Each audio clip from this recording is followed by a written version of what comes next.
News gate में आज दो सबसे बड़ी खबरें हम डील करेंगे। यूनाइटेड स्टेट्स और इंडिया के बीच ट्रेड डील जिसे हर सूरत में 9 जुलाई के पहले हो जाना है, और दूसरी scrapping of old vehicles in Delhi. ये स्कीम को लेकर दिल्ली में जो दहशत का माहौल है, दोनों विषयों पर हमारे एक्सपर्ट्स हमें बताएंगे विस्तार से कि इंडिया यूनाइटेड स्टेट्स की ट्रेड डील में क्या हो रहा है, और ओल्ड व्हीकल्स जो हैं दिल्ली की जो पुरानी गाड़ियां हैं, 15 साल पुरानी पेट्रोल की और 10 साल पुरानी डीजल की, उनकी स्क्रैपिंग को लेकर दिल्ली में जो दहशत फैली हुई है, धरपकड़ जो चल रही है पुरानी व्हीकल्स को लेकर, उस पर क्या सूरत हाल है। सबसे पहले इंडिया यूनाइटेड स्टेट्स की ट्रेड डील, उस पर हमसे बात करने के लिए आ रहे हैं सिद्धार्थ सिंह, जाने माने डिफेंस और स्ट्रेटेजिक अफेयर्स के साथ साथ फाइनेंस मिनिस्ट्री के एक्सपर्ट। उनकी एक बहुत पैनी नजर रहती है फाइनेंस मिनिस्ट्री के ऊपर। इस समय हमारे साथ जाने माने विशेषज्ञ और फाइनेंशियल एक्सपर्ट हैं सिद्धार्थ सिंह। सिद्धार्थ जी, आपसे मैं जानना चाहूंगा कि भारत और अमेरिका के तहत जो ये ट्रेड डील होने जा रही है, ये सूरत हाल इसका क्या है कि इसकी जो डेडलाइन है वो 9 जुलाई है। क्या ये डील 9 जुलाई के पहले हो पाएगी? क्या इसमें भारत के ऊपर कोई इतनी ज्यादा रिस्ट्रिक्शंस तो नहीं होंगी? आपके पास क्या खबर आ रही है? नहीं विनीत जी, एक तो बात जो आपने बहुत अच्छी बात, पॉजिटिव बात कही कि डील होने जा रही है। हालांकि अभी डील हुई नहीं है, और अभी मुझे लगता है जो लास्ट मिनट नेगोशिएशंस हैं वो हमारा जो डेलीगेशन है, जो कॉमर्स मिनिस्ट्री में स्पेशल सेक्रेटरी हैं और जो कॉमर्स सेक्रेटरी डेजिग्नेट हैं मिस्टर राजेश अग्रवाल, तो the team is led by him and the team is negotiating intensely with the US on the other side with his US counterparts, and I think it is in the, what should we say, मतलब जो last minute nitty-gritties होते हैं ना, nut and bolts, जो last, तो उनके ऊपर बातचीत मुझे लगता है जरूर चल रही होगी। और जहां तक अगर आप इसका एक बार बैकग्राउंड देखेंगे तो जब से डोनाल्ड ट्रंप अमेरिका के राष्ट्रपति बने तब से उन्होंने ये बात लगातार कही कि उनको अमेरिका को जो वो मागा बोलते हैं ना, मेक अमेरिका ग्रेट अगेन, तो उसके तहत जो है उन्होंने बोला कि उनको ये लगता है कि अमेरिका में लोग जो है जो एक्सपोर्ट कर रहे हैं अमेरिका का, वो तो बहुत फायदा उठा रहे हैं उनकी अर्थव्यवस्था से, लेकिन जब अमेरिका अपने जो गुड्स हैं वो एक्सपोर्ट करना चाहता है तो मतलब ऐसे सारे देश, ज्यादातर देश जो है उनके ऊपर हैवी ड्यूटीज लगाते हैं। तो शायद तो इसी वजह से उन्होंने बोला कि या तो वो देश अपनी ड्यूटीज जो अमेरिकन गुड्स पे घटाएं, नहीं तो मैं यूनिलेटरली जो है सब पे हाई ड्यूटीज लगा दूंगा। और उसी के तहत उन्होंने हर कंट्री पे अनाउंस की, उसमें इंडिया भी आया। और जब हम लोगों के ऊपर उन्होंने बोला कि सब चीजों पे 26% ड्यूटी लगेगी, उसके बाद हम लोगों ने उनसे बातचीत की, नेगोशिएट हुआ, तो उन्होंने उस पर 3 महीने के लिए एक विराम लगा दिया और बोला अब चलिए अब इस पे केवल 10% मैं इसको कर दे रहा हूं फिलहाल, लेकिन this is subject to an interim deal which should be done by July 9। तो वो अब आपको पता ही है, टाइम 4-5 दिन बचे हैं, और मुझे लगता है ये अनाउंसमेंट जल्दी आ जाना चाहिए, क्योंकि ट्रंप साहब के तरफ से खुद भी ये कहा जा रहा है कि they are close on deal, on a good, very good deal with India. तो मुझे लगता है सबसे बड़ा सवाल, सिद्धार्थ जी मैं आपको बीच में टोक रहा हूं, सबसे बड़ा सवाल ये है कि क्या फार्म गुड्स और जेनेटिकली मॉडिफाइड फूड प्रोडक्ट्स जो अमेरिका चाहता है भारत में भेजना, क्या उसको हम लोग चेक कर पाएंगे? अगर वो होता है तो हमारे यहाँ पे जो कृषि प्रधान हमारा जो देश है, 70% इकोनॉमी हमारी एग्रीकल्चर बेस्ड है, किसानों का क्या होगा अगर ये जेनेटिकली मॉडिफाइड फूड प्रोडक्ट्स हमारे यहाँ आते हैं? तो अमेरिका बहुत जबरदस्त तरीके से कोशिश कर रहा है, हमारी ट्रेड डेलीगेशन के ऊपर बहुत प्रेशर है इस समय। क्या कहेंगे आप इसके बारे में? नहीं, मुझे लगता है विनीत जी, जो असली जो प्रेशर है कि नहीं, वो तो हमारा जो जो निगोशिएटिंग जो टीम है उन्हीं को पता होगा। और मुझे लगता है उससे ज्यादा कहीं ये जो है हमारे यहाँ मीडिया में प्ले अप भी हो रहा है। हाँ, ये बात आपकी जरूर है कि हिंदुस्तान में तकरीबन 650 मिलियन आदमी जो है कृषि के क्षेत्र में या कृषि पे ही आधारित है। और मुझे लगता है कुछ ये जो हमारी आशंकाएं हैं ये भी कुछ ज्यादा एक्सेंचुएटेड हैं। अगर आप पहले भी देखें तो अमेरिकन एप्पल्स इंडिया में इंपोर्ट हो रहे थे, एक टाइम था बहुत भारी तादाद में अमेरिकन एप्पल्स आए, लेकिन अल्टीमेटली हुआ क्या, कंपटीशन ने उनको बाहर कर दिया। और उसके बाद क्या हुआ, टर्की जैसे देश से हमारे यहाँ आज बहुत ज्यादा सेब आता है। तो मुझे लगता है कहीं ना कहीं एक तो ये जो हमारी आशंका है ये भी कुछ ज्यादा एक्सेंचुएटेड है, या हम इसको लेके कुछ ज्यादा ही इसको सोच रहे हैं। हाँ, ये जरूर है। अगर आज आप एक बात और भी तो देखिए ना विनीत, आज अमेरिका के साथ ट्रेड डील क्यों इंपॉर्टेंट है? अमेरिका आपका सबसे बड़ा ट्रेडिंग पार्टनर है, $200 बिलियन, एनुअल, हम्म। और जिसको कि आप you want to make it 500 billion by 2030, 2030 तक आप इसको you want to take it to $500 billion. तीसरी बात, आप जो है अमेरिका के साथ ट्रेड सरप्लस पार्टनर है हमारा, $50 बिलियन का हमारा ट्रेड सरप्लस है यूएस के साथ। तो US is a very important, not only the important but also your biggest trading partner. और जहां तक मुझे लगता है थोड़े बहुत कंसेशन इधर उधर तो अगर कुछ हम देंगे तो हमको लगता है बहुत बड़े तौर पे हमको बहुत बड़ी बाजार भी मिलेगी, और ऑलरेडी हमारे पास वो बाजार है। तो जहां तक एब्सोल्युटली। हम भी तो उनसे कुछ डिमांड कर रहे हैं जो वो नहीं देना चाहते हैं, तो जहां उस पे वो हमारी तरफ से भी प्रेशर है। तो जैसे लेबर इंटेंसिव जो सेक्टर्स हैं, इंजीनियरिंग गुड्स हैं, ऑटो पार्ट्स हैं, टेक्सटाइल्स हैं, जेम्स ज्वेलरी हैं, तो कहीं ना कहीं इन चीजों, फार्मास्यूटिकल्स, हम बहुत बड़े तादाद पे उनको एक्सपोर्ट करते हैं। तो मुझे लगता करेक्ट। है कहीं ना कहीं कुछ गिव एंड टेक जरूर, किसी भी डील को आप करेंगे तो कुछ देंगे कुछ लेंगे, लेकिन मुझे एक लगता है साथ हिंदुस्तान मुझे जो बताइए आपने, सिद्धार्थ जी, मैं आपको बीच में रोक रहा हूँ, एक साथ क्या 9 तारीख को ये डील पूरी अनाउंस हो जाएगी या ये कुछ सेगमेंट्स और टुकड़ों में होगी? हमें बताया गया है कि शायद एक पार्ट हो जाए, फिर 2 या 3 पार्ट बाद में हो। मेजर हर्डल्स शायद 9 जुलाई के पहले हल होने की ऐसी आशंका है। नहीं बिल्कुल होगी, क्योंकि 9 जुलाई तक अगर ये डील किसी प्रकार का जो है रूप नहीं लेती है ट्रेड डील, तो फिर हमारे ऊपर वो तलवार लटक रही है कि 26% ड्यूटी लग जाएगी हमारे इंडियन गुड्स को जो यूएस में एक्सपोर्ट होंगे।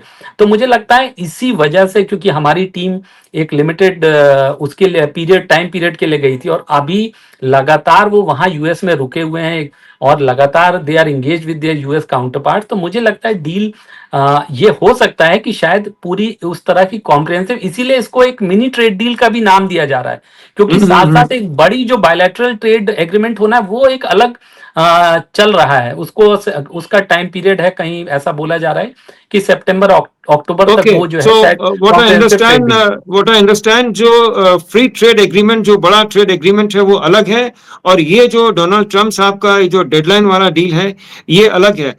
दोनों में अलग अलग करके देखें क्या इसको? नहीं अलग नहीं है, मतलब देखिए क्या होगा कि शुरुआत में अभी कुछ तुरंत जो एग्रीमेंट्स होने, जो चीजों पे तुरंत जो फैसला हो सकता है उसको ये इस समय हम आगे बढ़ा देंगे, क्योंकि broadly we want to move forward, we want to have that positive atmosphere with US, that because ही they are our largest trading partners. और वो जो एक आप बात करें वो कॉम्प्रिहेंसिव एक रिव्यू हो रहा है, बायलैटरल जो ट्रेड डील है वो एक अलग, वो साथ साथ चल रहा है। लेकिन अभी फिलहाल के लिए मुझे लगता है एक मेजर जो पार्ट है वो जरूर इसी ट्रेड डील में कवर हो जाएगा। हमसे न्यूज गेट से बात करने के लिए सिद्धार्थ जी बहुत बहुत धन्यवाद। पर हम आपके पास दोबारा आएंगे 9 जुलाई के पहले निश्चित तौर पे, and we'll keep a close eye with you. Thanks for joining with News Gate Siddharth ji. Thank you Vineet ji. अब हम दूसरे विषय पे आते हैं, scrapping of old vehicles in Delhi. क्या इसका पूरा माजरा है? इस पर आज हमसे बात करने के लिए आए हैं सुशील कुमार सिंह, दिल्ली पर पैनी नज़र रखते हैं, पुराने जर्नलिस्ट हैं, और हमारे साथ जुड़ गए हैं अब सुशील कुमार सिंह।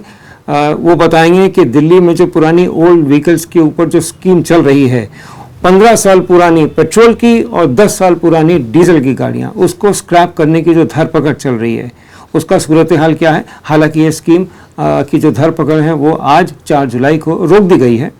क्यों रोकी गई है, क्या इसके विषय हैं, क्या इसके कारण हैं, सुशील कुमार सिंह के साथ एक बातचीत। इस समय हमारे साथ जुड़ गए हैं सुशील कुमार सिंह, वरिष्ठ संवाददाता, दिल्ली पर ये खास तौर से एक्सपर्ट माने जाते हैं। जनसत्ता अखबार के ये मेट्रो एडिटर भी रहे हैं, चीफ ऑफ ब्यूरो भी रहे हैं, और करीब 2-3 दशकों से, बल्कि मैं कहता हूं कि 3-4 दशकों से ये दिल्ली पे इनकी बहुत ही खास पकड़ रही है। सुशील जी, जो ये व्हीकल्स का 10 साल व्हीकल पुरानी और 15 साल पुरानी, जो 15 साल पेट्रोल की और 10 साल डीजल की, उस पर जो ये पूरा वाद विवाद हो रहा है उनके स्क्रैपिंग को लेकर, कल हमने देखा कि दिल्ली सरकार, रेखा गुप्ता वाली, उन्होंने कहा है कि भाई अब इस समय स्क्रैपिंग और ये जो धरपकड़ चल रही थी, जो एक दहशत का माहौल था, वो फिलहाल रोक दिया गया है। पूरे प्रकरण पर आपकी मैं प्रतिक्रिया जानना चाहता हूं। देखिए, इसके कई पहलू हैं असल में। हुआ क्या है कि जब से ये गवर्नमेंट आई है बीजेपी की दिल्ली में 27 साल के गैप के बाद, तब से ये लगातार, जैसे जैसे हम सेंट्रल गवर्नमेंट को देखते हैं बीजेपी की, वैसे ही दिल्ली में भी बीजेपी की जो सरकार है वो चुनाव के बाद भी चुनाव के ही मोड में लगती। वो अभी भी ओके। लगातार ये प्रचारित करने में लगे हुए हैं कि वो पिछली गवर्नमेंट करप्ट थी और हम ठीक है और अब हम सब कर रहे हैं, इन्होंने सब बिगाड़ दिया था, फलाना ढिमाका जो भी। मतलब मैंने तो ये भी सुना कि वो उन्होंने एक अय्याशी के लिए शीश महल बनाया था। हम जो शीश महल आपके परसों तरसों एक मॉन्यूमेंट का उद्घाटन किया है। वो उसका कुछ काम चल रहा था, उसको अब काम खत्म हो गया एएसआई की तरफ से, तो अब वो पब्लिक उसको देख सकती है। उसका उद्घाटन एक तरह से मानेंगे तो उसको सीएम ने किया। तो उन्होंने वहां कहा कि ये जनता के लिए है और वो अय्याशी के लिए था, उन्होंने बनाया। अब बताइए, मतलब इसका तो कोई मतलब ही नहीं ना इस बात का। हाँ, लेकिन फिर सिलेक्शन ऑफ वर्ड्स अभी भी आप कह रहे हैं कि हाँ हाँ, बिल्कुल अभी ठीक भी कि वो चुनावी बिल्कुल वैसे ही चुनावी वैसे ही चल माहौल रहा में है। ही वो लोग जी रहे हैं। बिल्कुल बिल्कुल। और एक एक नहीं, मतलब सिर्फ सीएम की बात नहीं है, इनके सारे मंत्री भी वैसे ही बोल रहे हैं। तो क्या है कि ये जल्दबाजी में ये दिखाना चाहते हैं कि हमने देखिए कुछ प्रॉब्लम को ठीक किया। जैसे आते ही आप याद करिए, आते ही इन्होंने डिक्लेयर कर दिया था कि हमने उसमें मशीनें लगा दी हैं यमुना में और वो बस साफ हो जाएगी 2 महीने में, 3 महीने में। या आई तो रिमेम्बर वो मशीनें ड्रेजिंग वाली बिल्कुल मशीन्स बिल्कुल। और या हाँ जैसी तो चुनाव के आज रिजल्ट्स आए थे। बिल्कुल, आज किसी को नहीं पता है कि मशीनें सॉरी। कहाँ गई। आज किसी को नहीं पता वो मशीनें कहाँ गई। क्या देयर वाज और वाइड स्प्रेड पब्लिसिटी, बहुत ज्यादा उसकी हाँ, पब्लिसिटी मिली थी बहुत ज्यादा उनको। बहुत ज्यादा। फिर बाद में हालत यहाँ तक खराब हो गई कि वहां बुराड़ी में हजारों मछलियां मरी हुई मिली उस सड़क, उसके यमुना के किनारे। इतना हम्म। पॉल्यूटेड पानी था। उसको मीडिया ने ठीक से उठाया नहीं, लेकिन ये भी हो चुका है। तो मैं ये कह रहा हूं कि असल में ये शोर शराबा प्रचार वाला जो एटीट्यूड है ना, उससे काम चलेगा नहीं। इनको इसीलिए इनको वापस लेना पड़ा है। अब ये कह रहे हैं कि हमने commission for air quality management, उसको उसको लेटर लिखा है इन्होंने कि साहब हम तो कर नहीं पाएंगे ऐसे में, क्योंकि इसमें टेक्निकल दिक्कतें आ रही हैं। वो जो कैमरा लगने थे, जो पहचान करना था जिनको कि ये जो नंबर प्लेट है ये किसकी है ना। और हर ये पेट्रोल पंप पे जो आप कह रहे हैं, हर पेट्रोल पंप पे हाँ जो, हाँ, और वो पास लगना। में ही पुलिस होगी और वो बिल्कुल एक अरे ड्रामेटिक तरीके से वो वो भागती हुई आएगी पुलिस और वो ले जाएगी आपकी बिल्कुल आपकी व्हीकल्स को, पूरी बिल्कुल। पुलिस। जी जी। तो इन्होंने ये डिक्लेयर किया था ऐसे ऐसे होगा। पुलिस के साथ ट्रांसपोर्ट डिपार्टमेंट के भी लोग होंगे, वो भाग के आएंगे और फटाफट वो करेंगे। अब क्या है कि भैया इसका मतलब भाग के आएंगे का मतलब ये है कि वहां खड़े नहीं रहेंगे, उनकी टीमें घूम रही होंगी, जो भी पास में टीम होगी वो आ जाएगी, ये मतलब। बहरहाल एक्चुअली सुशील जी, वो एक इनका इन्फोर्समेंट का डिपार्टमेंट है दिल्ली सरकार का, जो ये हाँ, धरपकड़ करती है। और उनका वो विजिल है। खासकर ये पुरानी व्हीकल्स को जो उन्होंने हर जगह घर से उठाया था, वे टू व्हीलर्स हाँ या फोर व्हीलर्स जो भी कहें, हम्म, तो this that is part of their Delhi government setup actually. हाँ, तो वही उसी की तो बात कर रहा हूँ। वो और वो दिल्ली पुलिस का जो ट्रैफिक विंग है, ट्रैफिक पुलिस जो है हमारी, उन दोनों को मिलके करना था एक काम। बहरहाल आप उसको छोड़ो। मैं तो ये कह रहा हूँ कि जो जो सिस्टम लगाने थे पेट्रोल पंप पर, उसका आपने खूब प्रचार किया कि इस तारीख से ऐसे ऐसे ऐसे ऐसे उनको नहीं मिलेगा, क्योंकि पुरानी गाड़ियां जो हैं वो, उनको हम पेट्रोल देना बंद कर देंगे। 15 साल से ज्यादा पुरानी पेट्रोल की और डीजल की 10 साल से ज्यादा पुरानी। और हमने कैमरा लगा दिया, साउंड सिस्टम भी लगा दिया। वो पहचानते ही वो बोलेगा कि ये गाड़ी जो है इस नंबर की, इसको रोक लिया जाए और ये अपने कागज यहाँ सबमिट करें और उनको पेट्रोल ना दिया जाए, वगैरह वगैरह जो भी उनको बोलना था। जी जी जी। इन्होंने ये भी प्रचारित किया सरकार ने, बल्कि खुद अपने सिरसा, जो कि पॉल्यूशन, मनिंदर जीत सिंह सिरसा जो हाँ एनवायरमेंट मिनिस्टर हैं मन, दिल्ली सरकार में। हाँ हाँ, मनजिंदर मनजिंदर सिंह सिरसा, मनजिंदर उनका, सिंह सिरसा या हाँ उनका उनका वो एनवायरमेंट मिनिस्टर है वो दिल्ली के, वो वो गुरुद्वारा एनवायरमेंट प्रबंधक minister. Committee, Delhi state gurdwara प्रबंधक वो कमेटी के भी सरपरस्त रहे हैं। He is a very powerful Sikh leader in Delhi. बिल्कुल बिल्कुल। तो क्या है, पहले वो अकाली दल में थे, अब वो बीजेपी में आ गए। जी। तो क्या है कि उन्होंने खुद ये कहा था कि ये इस तरह की सिस्टम काम करेगा और हम इस तारीख से ये देना बंद कर देंगे। ठीक है। अब इनको चाहिए ये था कि भाई उसको उसका ट्रायल कर लेते पहले। हम्म। इन्होंने वो नहीं किया। अब पता लगा, अब खुद लिख रहे हैं, लेटर लिख रहे हैं CAQM को, कमीशन को, कि साहब ये जो इसमें टेक्निकल दिक्कतें आ रही हैं। अरे ये कमीशन की गलती थोड़ी है, टेक्निकल दिक्कतें आ रही है तो ये तो आपकी है, आपको ही करना था ये तो इंतजाम। मेरे और ख्याल महीनों से से चल रहा था। टेक्निकल सुशील जी, मेरे ख्याल से टेक्निकल दिक्कतें कम, एक दहशत का जो माहौल पूरा फैल गया था दिल्ली में। वो एक अलग है, वो एक एक अलग बात है, उस पर आते हैं, हम्म, उस पर आते हैं। उसमें क्या हुआ कि एक तो पब्लिक का मामला है, जिनके पास यानी गाड़ियां पुरानी हैं, वो सब परेशान हो गए कि अरे यार क्या करेंगे, कैसे हमें नहीं मिलेगा तो क्या करेंगे।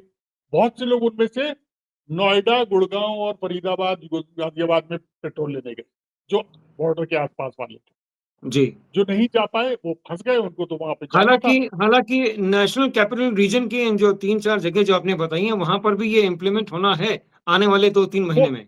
वो नवंबर में होना है, ओके। वो नवंबर में। हाँ, तो अभी हम्म, यही मैं कह रहा हूँ कि अभी जो टाइम है, अभी तो ले सकते हैं वहां पर जाकर। अब सुनिए, अब जब इन्होंने इन्होंने मतलब शुरू किया इस काम को, तो उसमें पता लगा कि कहीं पे माइक्रोफोन काम नहीं कर रहा है, साउंड सिस्टम काम नहीं कर रहा है, या कैमरा काम नहीं कर रहा है।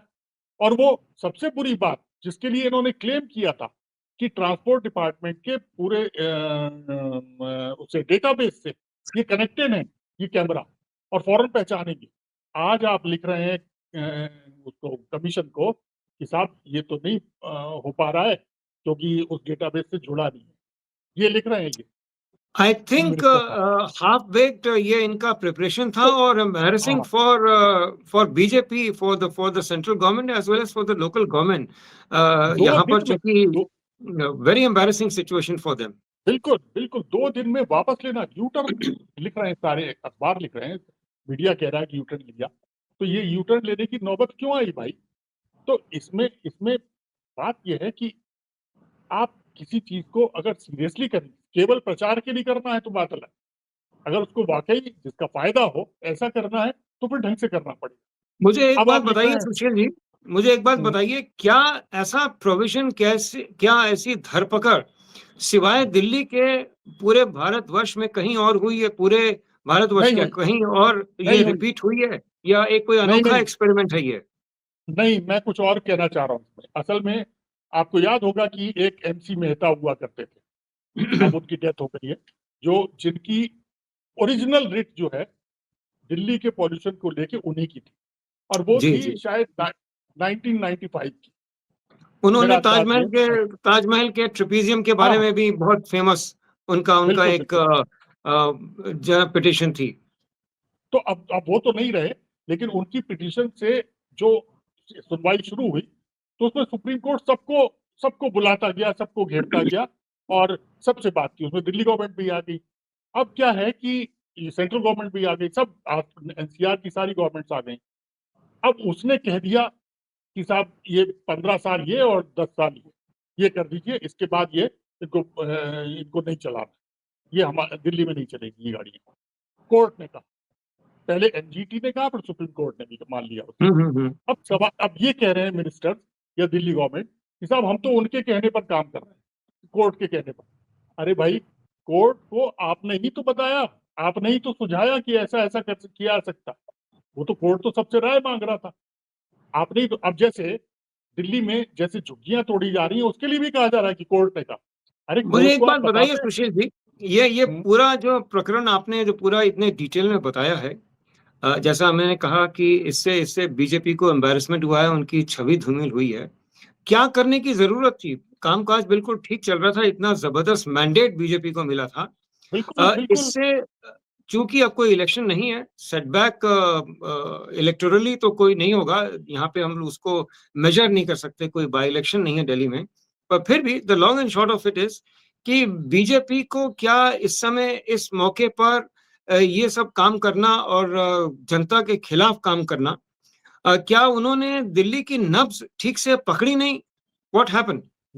लगता है कि यानी या तो वो ये मान के चल रहे हैं कि हम तो आ गए हैं और हमें 5 साल रहना है, अब कोई बिगाड़ तो सकता नहीं कुछ हमारा, तो हम अपने तरह से काम करें, या तो ये सोच रहे हैं वो।